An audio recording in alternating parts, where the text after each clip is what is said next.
Okay, this is in a electric plastic welder, and it stopped working last night, and so I'm gonna see if I can fix it. So I took off these 4 screws. They're actually more likely a bolt, since they have a machine thread. I don't know, some people call them screws, some bolts.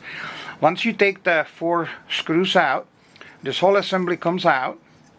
There's a little insulator. It insulates this part, and then here's the heating element. There's also a spacer so these plastic things don't melt, and you can actually just pull the heating element out and then put it back in again. Now, I don't know why it stopped working. Maybe it got overheated, but I also noticed that it wiggles a little bit. So what I'm going to do is I measured already the 2 contacts. There's only 2 connections, even though there's 3 pins for stability, I think they used.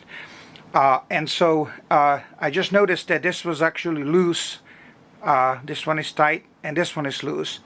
So basically these pins were just loose, and that's why it stopped working, because when I measured this and this contact, I was getting 1.7 microhenry, and so you can do it with an ohm meter also, by the way.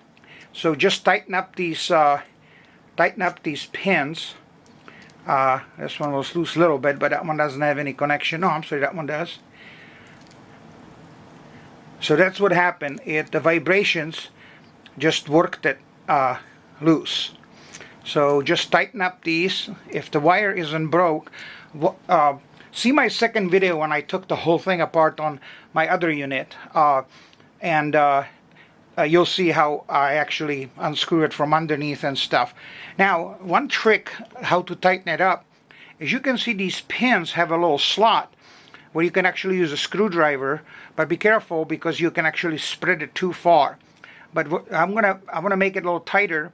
So what I'll do is I'll bend these pins a little bit wider than what they are now. So hopefully they will be a little tighter. They'll have a better connection. But don't spread them too much, because then you won't be able to put them back in a socket. And that socket is basically on a motherboard. Watch my second video, you'll see that little motherboard. You don't want to break that motherboard. That's actually right here. There's actually a PCB. I call it motherboard. I should have called it PCB. Anyway, you cannot put it in the wrong way. These 2 pins are closer than this pin to those pins. So just line it up like that, and just push it in. As I said, don't make them too wide so you don't have the issue like I'm having now. Oh, but it does not wiggle anymore. Then don't forget to put the spacer back in. I better get in the camera view.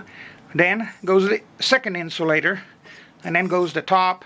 Put in the 4 screws, and you're done.